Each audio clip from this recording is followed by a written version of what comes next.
Welcome to the Sapna's home schooling channel. नमस्कार मित्रांनो, मी रवींद्र. आज आपण इयत्ता 7वीचा 9वा धडा डायरेक्ट प्रपोर्शन आणि इन्व्हर्स प्रपोर्शनचा प्रॅक्टिस सेट 38 सॉल्व्ह करणार आहोत. तर प्रॅक्टिस सेट 38 मध्ये 4 क्वेश्चन्स आहेत आणि 4ही इन्व्हर्स प्रपोर्शन या कॉन्सेप्टवरती बेसिस आहेत. आता इन्व्हर्स प्रपोर्शन तुम्ही याच्या आधीचं प्रॅक्टिस सेट 37 सॉल्व्ह केलंय ना, त्याच्यामध्ये डायरेक्ट प्रपोर्शनचे सम होते आणि हे इन्व्हर्स प्रपोर्शनचे आहेत. तर इन्व्हर्स प्रपोर्शन म्हणजे काय, आपण एकदम थोडक्यात समजून घेऊ आणि मग आपण हे 4 सम सॉल्व्ह करत करत आपली पूर्ण कॉन्सेप्ट क्लिअर होऊन जाईल. म्हणजे एक्झाम मध्ये कोणतंही गणित आलं तर तुम्हाला इझिली सॉल्व्ह करता येईल. जर तुम्ही प्रॅक्टिस सेट 37 चा व्हिडिओ नसेल पाहिला तर तुम्ही आपल्या चॅनलवरती जाऊन प्लेलिस्टमध्ये जा. प्लेलिस्टमध्ये गेल्यानंतर तिथे 7 मॅथमॅटिक्सची प्लेलिस्ट आहे.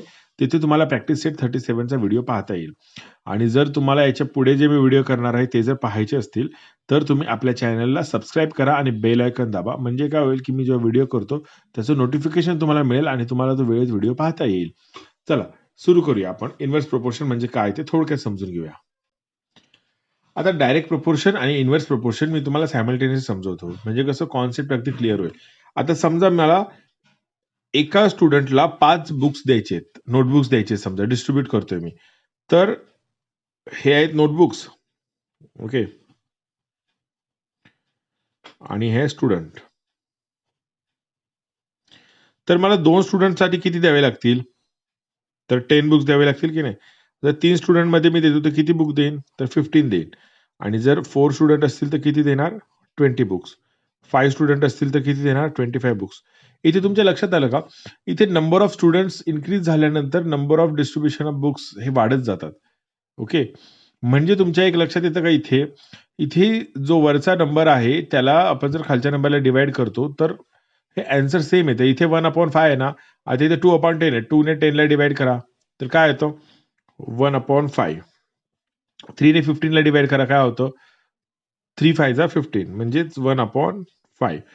4 त्याचं पण तेच येतं 1/5 आणि 5 त्याचं पण येतं 5 5 जा 25. ओके, तर इथे एक लक्षात ठेवा, इथे डिव्हिजन आपला सेम राहतो. म्हणजे जे 2 नंबर्स असतात ना त्याच्यात डिव्हिजनची व्हॅल्यू सेम राहते. म्हणजे कोणती व्हॅल्यू घ्या त्याचं डिव्हिजन करणार, त्याचा आन्सर 1/5 येणार इथे. आणि इथेच इन्व्हर्स प्रोपोर्शन मध्ये उलट असतं. इन्व्हर्स प्रोपोर्शनचं एक्झाम्पल काय घेता येईल की समजा मला एक बुक रीड करायचं आहे आणि त्या बुकचे पेजेस आहेत 60 पेजेस. जर मी ठरवतो की ते बुक रीड करायचंय एका दिवसामध्ये, ओके, इथे मी डेज लिहितो आणि इथे काय लिहितो? पेजेस. ओके, जर मला एका दिवसामध्ये 60 पेजेसचं एक बुक रीड करायचं आहे तर मला किती पेजेस वाचावे लागतील दिवसाला? तर 60. ओके, आणि ते जर मी ठरवतो की 2 दिवसामध्ये मला रीड करायचंय तर मला किती पेजेस पर डे वाचावे लागतील? तर 30. जर मी ठरवतो की 3 दिवसामध्ये बुक रीड करायचंय तर मला किती पेजेस वाचावे लागतील? तर 20, है की नाही? आणि जर मी ठरवतो की 4 डेज मध्ये रीड करून कंप्लीट करायचंय बुक तर मला 15 पेजेस वाचावे लागतील. 5 डेज मध्ये किती पेजेस वाचावे लागतील? मला 12 पेजेस पर डे. आणि जर 6 डेज मध्ये जर वाचून कंप्लीट करायचं असेल तर 10. आता तुम्ही म्हणाल की इथे तर आपले बघा ना, डेज जसे मी वाढवत गेलो तसं पेजेसची जी नंबर होता तो कमी कमी होत झाला. तर मला एका दिवसात जर बुक वाचून रीड करायचं तर मला 60 पेजेस कंपल्सरी वाचायचे. पण ते जर मला 6 डेज मध्ये बुक वाचायचं आहे तर मी पर डे 10 पेजेस वाचेन तरी 60 पेजेस माझे 6 डेज मध्ये कंप्लीट होतील. पण इथे यांच्यातलं रिलेशन काय आहे? तर ते आहे रिलेशन मल्टिप्लिकेशनचं. ओके, म्हणजे बघा इथे इथे 1 इंटू 60 किती होतात? तर ते होतात 60. 2 इंटू 30 किती होतात? तर ते होतात 60. 20 इंटू 3 60. 15 इंटू 4 60. 12 इंटू 5 60 आणि 10 इंटू 6 हे पण 60च होतात. म्हणजे आलं लक्षात? इन्व्हर्स प्रोपोर्शन मध्ये दोन्ही जे नंबर आहेत, रेफरल नंबर, यांच्यामध्ये मल्टिप्लिकेशन हे फिक्स असतो. म्हणजे मल्टिप्लिकेशनची व्हॅल्यू बदलत नाही. आणि डायरेक्ट प्रोपोर्शन मध्ये डिव्हिजन फिक्स असतो. डिव्हिजनचा आन्सर सेमच येतो. आले लक्षात तुमच्या? जरी कॉन्सेप्ट तुम्हाला अजून थोडीशी कन्फ्युजिंग वाटत असली ना तरी आता मी सम सॉल्व्ह करतोय. सम करता करता तुम्हाला हे एक्झॅक्टली क्लिअर होणार आहे. 4च गणित आहेत. थर्ड गणित थोडंसं डिफरंट आहे, त्यामुळे तुम्ही सगळी गणितं बघा, म्हणजे तुम्हाला यातलं कोणतंही एक्झाम्पल जर एक्झाम मध्ये आलं तर तुम्ही इझिली सॉल्व्ह करू शकणार. प्रॅक्टिस सेट 38 मधला फर्स्ट सम आहे. 5 workers take 12 days to weed a field. How many days would 6 workers take? How many would 15 take? आता इथे बघा कधी कधी इंग्लिशचे आपल्याला शब्द किंवा त्याचे अर्थ कळत नाहीत, कन्फ्युज नाही व्हायचं. आपल्याला जी माहिती मिळते ना, जे अंक आहेत, अंकांशी रिलेटेड माहिती जर समजली तर गणित सोडवणं सोपं होतं आपल्याला. आता इथे नीट गणित समजून घ्या. 5 workers take 12 days to weed a field. Weed a field म्हणजे काय? तर खुरपणी करण्यासाठी, म्हणजे शेतात खुरपणी करण्यासाठी. फील्ड म्हणजे शेत. आता जर 5 कामगारांना 12 दिवस लागतात शेतात खुरपणी करण्यासाठी, तर मग 6 कामगारांना किती लागतील आणि 12 कामगारांना किती लागतील? म्हणजे एकाच 2 गणितं विचारलेली आहे. तर इथे एक लक्षात येतं बघा, जर कामगार 12 असतील तर आपल्याला नाही, 5 कामगार असतील तर 12 दिवस लागतायत. ओके. मग 6 कामगार झाले तर दिवस वाढतील का कमी होतील? कारण शेत तेवढंच आहे, जागा तेवढीच आहे. कामगार वाढले तर दिवस कमी लागतील आणि जर त्याच जागेत जर 15 कामगार लावले, म्हणजे जास्त कामगार लावले, तर आपल्याला अजून दिवस कमी लागतील. म्हणजे इथे जर कामगारांची संख्या वाढवली तर दिवसांची संख्या कमी होते. म्हणजे इथे गुणाकार स्थिर आहे. कामगारांची संख्या आणि दिवस यांचा गुणाकार हा स्थिर राहणार आहे. म्हणून हे इन्व्हर्स प्रपोर्शनचं एक्झाम्पल आहे. इथे एक आपण स्टेटमेंट लिहायचं सोल्युशनच्या आधी, की suppose 6 workers take x days. म्हणजे आपल्याला 6 वर्करला किती वेळ लागणार आहे ना काम करण्यासाठी, किती दिवस लागणार आहे ते माहित नाही, म्हणून त्याला आपण एक्स डेज अज्युम केलं. मग आपल्याला माहिती काय काय होते, 5 वर्कर्स टेक्स 12 डेज. मग इथे 5 लिहू आपण या चार्टमध्ये आणि इथे 12 लिहू. हा चार्ट काढायचा आपण याच्या आधीच्या पण क्वेश्चन सेट 37 मध्ये केलं होतं. मग आता आपल्याला सांगा 6 वर्करसाठी किती लागतील, ती ही व्हॅल्यू आपल्याला माहित नाहीये, तर आपण एक्स अज्युम केलं. आणि हे इन्व्हर्स प्रपोर्शनचं सम आहे ना, आपण इथे लिहू, this is an example inverse proportion.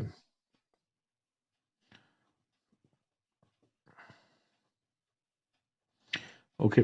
मग आपण इथे व्हॅल्यू फिलअप करू. काय येणार सांगा.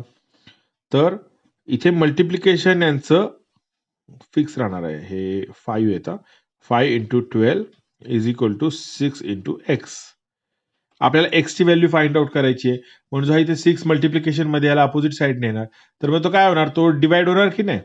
आणि मला x ची व्हॅल्यू फाइंड आउट करायची, म्हणून मी काय करतो, सगळं उलटं करतो. म्हणजे x ला आधी इथे लेफ्टला घेतो आणि हे जे 5 into 12 आहे त्याला राईटला घेतो. मग मी कसं लिहिणार आहे, x is equal to 5 into 12 upon 6. मग सांगा बरं आन्सर काय येणार, x ची व्हॅल्यू काय येणार इथे. आता बघा 6 1 जा 6 आणि 6 2 जा 12, तर 5 into 2 किती होतात, तर 10. म्हणजे x ची व्हॅल्यू आपली आलेली आहे 10. ओके. आणि सिमिलरली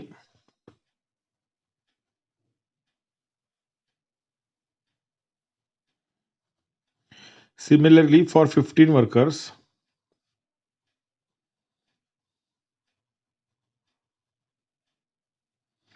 सांगा 15 वर्कर्स साठी कसं सॉल्व्ह करणार आपण. तर 5 into 12 is equal to 15 into x. मग आपल्याला x ची व्हॅल्यू फाइंड आउट करायची. मग काय करणार, इथे आपण 5 into 12 अपॉन 15. ओके. काय येणार सांगा आन्सर इथे. सांगा 12 5 जा 60 अपॉन 15. आता 60 ला 15 ने डिवाइड केलं तर काय आन्सर येतं, तर इट इज 4. आपल्याला आन्सर मिळाला आपलं दोन्ही. जर 15 वर्कर्स असतील ना तर आपल्याला 4 डेज मध्ये काम होणार आहे, आणि जर 6 वर्कर्स असतील तर 10 डेज मध्ये. म्हणून आपण मग आपला आन्सर लिहू आपण वर्ड्स मध्ये. Hence 6 workers,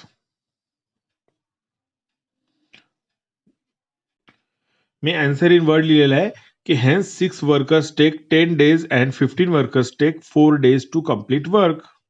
okay. आपण नेक्स्ट क्वेश्चन सॉल्व्ह करू. आपला क्वेश्चन 2 बघ आहे. Mohanrao took 10 days to finish a book reading 40 pages every day. Okay. म्हणजे मोहनरावला एक बुक वाचण्यासाठी 10 दिवस लागतात आणि 40 पेजेस तो पर डे वाचतोय. तर how many pages must he read in a day to finish it in 8 days. जे मी तुम्हाला एक्झाम्पल सुरुवातीला दिलं होतं त्याच टाईपचं बुक आहे ना, म्हणजे त्याच टाईपचं एक्झाम्पल आहे की नाही. बुक आहे, बुकचे पेजेस तर फिक्स असतात की नाही. जर मी 40 पेजेस पर डे वाचले तर 10 दिवस लागतात. तर मला 8 डेज मध्ये बुक फिनिश करायचं आहे, तर मला पेजेसची जी नंबर आहे ती वाढवावी लागेल ना. म्हणजे जास्त पेजेस वाचले तर मी 8 डेज मध्ये संपवेन. किती पेजेस वाचायचे ते आपल्याला फाइंड आउट करायचं. मग आपण इथे काय करायचं, ती जी व्हॅल्यू आहे 8 डेज मध्ये किती पेजेस वाचावे लागतील बुकचे, तर त्याला आपण एक्स अज्युम करू. म्हणून आपण काय लिहिणार इथे statement, suppose Mohanrao read x pages to finish a book in 8 days. इथे एक लक्षात आलं का तुमच्या, जे टोटल पेजेस आहेत ना बुकचे ते फिक्स आहेत. जर इथे डेजची संख्या जर वाढली तर बुक फिनिश करण्यासाठी जे पेजेस वाचावे लागणार पर डे ते अमाऊंट कमी होते. म्हणून हे इन्व्हर्स प्रोपोर्शनचं एक्झाम्पल आहे. आलं लक्षात. इथे डेज आणि पेजेस यांच्यामधला जो मल्टिप्लिकेशन आहे तो फिक्स, म्हणजे ते स्थिर आहे. मल्टिप्लिकेशन जी अमाऊंट जी असते ना ती फिक्स राहणार आणि त्यामुळे इथे हे इन्व्हर्स प्रोपोर्शन आहे. मग इन्व्हर्स प्रोपोर्शन असल्यामुळे आपण आधी आपला हा चार्ट फिलअप करू. 10 डेज मध्ये किती पेजेस वाचावे लागतात पर डे 40. तर मग 8 डेज मध्ये जर बुक कंप्लीट करायचं रीड करून तर किती वाचावं लागते एक्स, आहे की नाही. आणि हे आहे इन्व्हर्स प्रोपोर्शनचं एक्झाम्पल. म्हणून आपण इथे स्टेटमेंट लिहायची, दिस इज एक्झाम्पल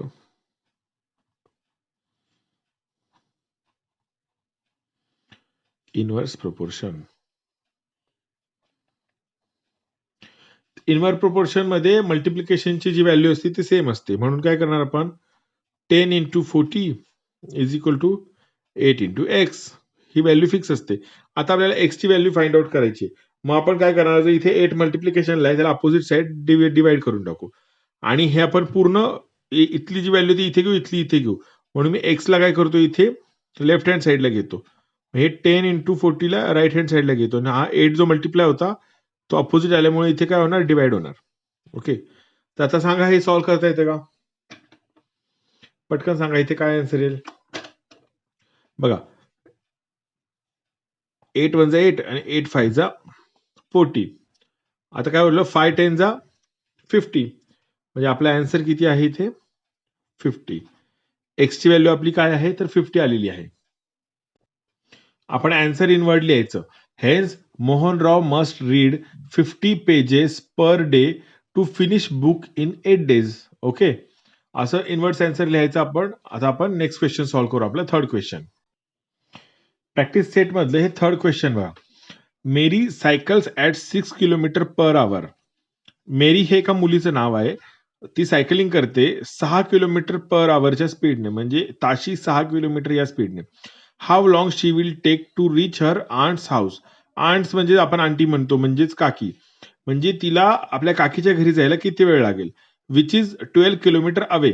म्हणजे ते 12 किलोमीटर तिच्या अंतर आहे तिच्या आंटीच्या घरापर्यंत. If she cycles at a speed of 6 kilometre per hour, how long would she take. बघा, एका गणितात 2 गणित विचारलेले. म्हणजे मेरी सायकलिंग करत जाते, तर ती 6 किलोमीटरच्या स्पीडने निघाली तर 12 किलोमीटर अंतर जायला तिला किती वेळ लागेल.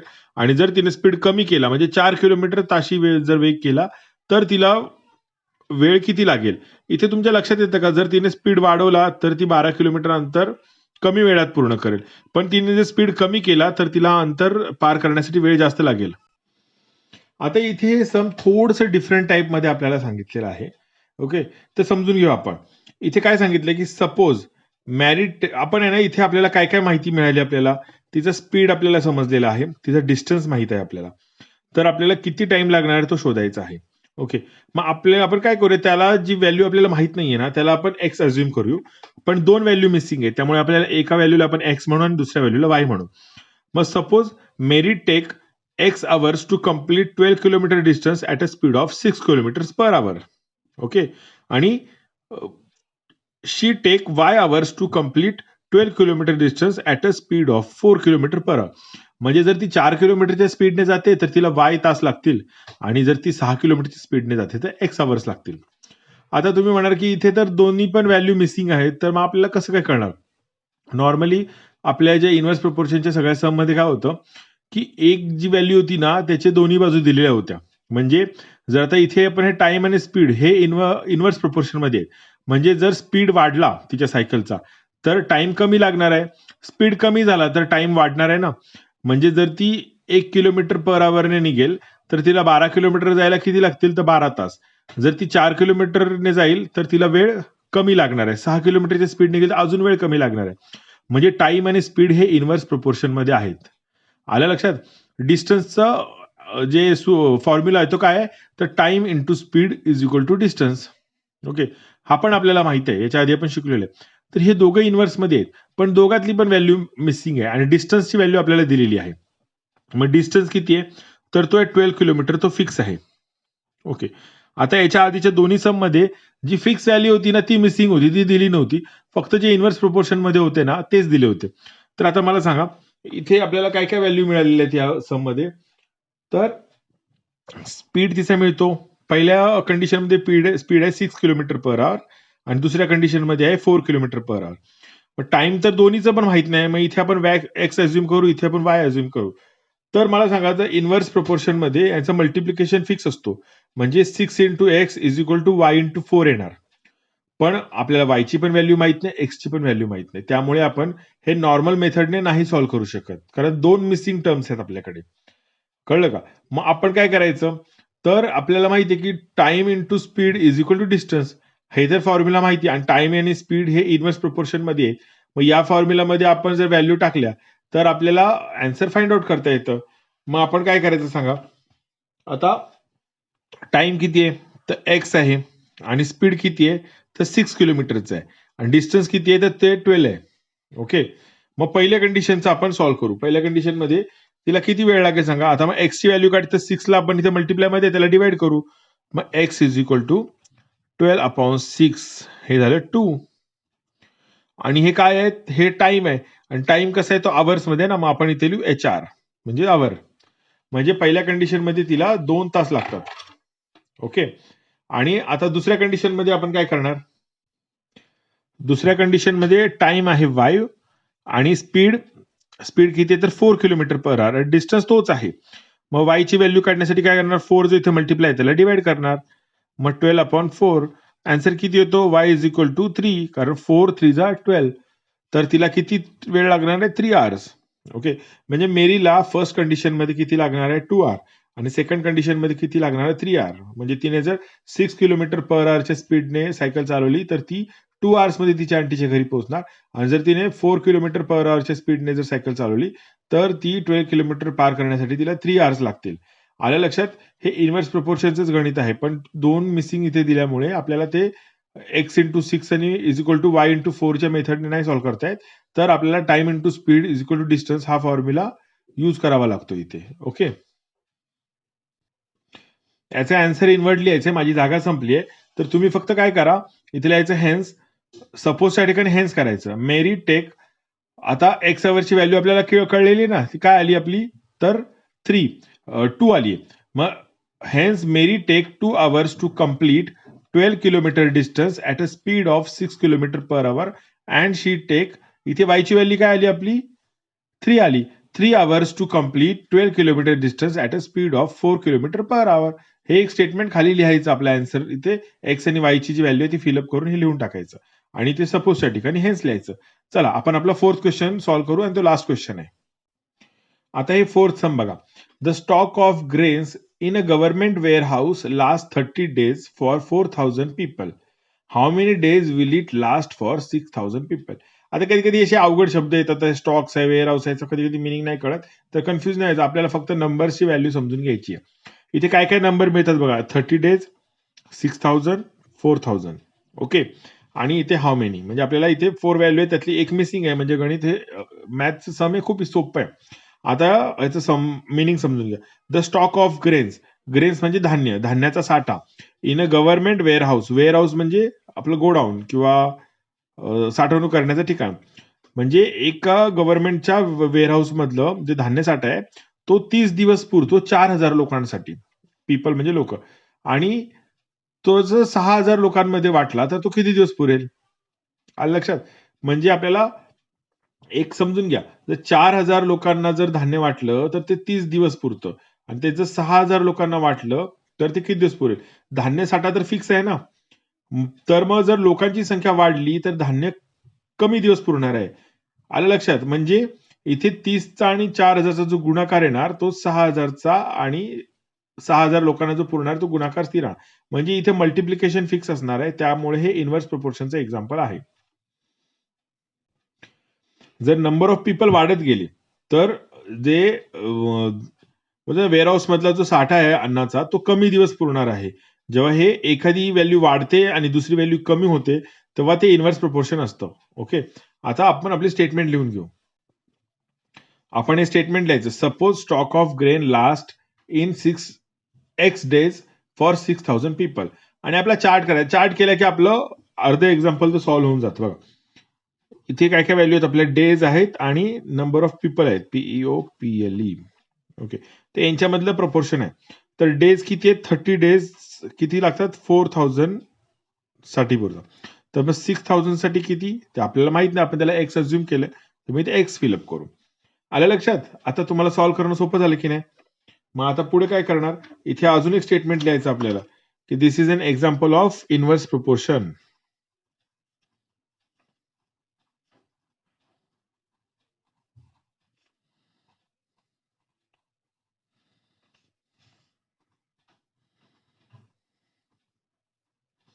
ओके, एवढं लिहिल्यानंतर मग आपण पुढे जाऊ आणि मग काय करणार आपण, याचं मल्टिप्लिकेशन फिक्स आहे की नाही, मग ते लिहून टाकायचं. 30 into 4,000 is equal to x into 6,000. आता आपल्याला एक्स ची व्हॅल्यू फाइंड आउट करायची. मग आपण काय करणार, एक्सला इथे एकटा पाडणार. हा 6,000 जो इथे मल्टिप्लिकेशन मध्ये ऑपोजिटला जाणार, तो काय होणार, डिवाइड होणार. म्हणजे काय होणार, 30 इंटू 4,000 डिवाइड बाय 6,000. मग मला एक्सची व्हॅल्यू फाइंड आउट करतो, मग एक्सला मी लेफ्ट साईडला घेतो. फक्त असं केलं आणि हे जे सगळं इथलं आहे ते इथे राईट साईडला घेतो. 30 इंटू 4,000 अपॉन 6,000. तर हे सॉल्व्ह करा. चला, कोणाला इथं पटकन आन्सर सांगा. आता बघा, हा 0 कट झाला, 0 कट झाला, 0 0 0 0 कट झाले. मग आता 6 ने याला 30 ला डिवाइड होतो की नाही, काय लागणार सांगा.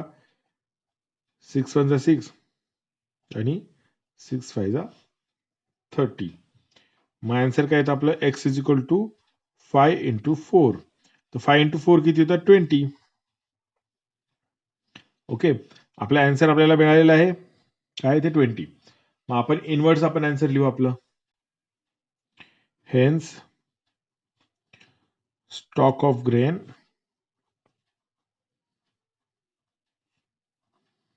Last in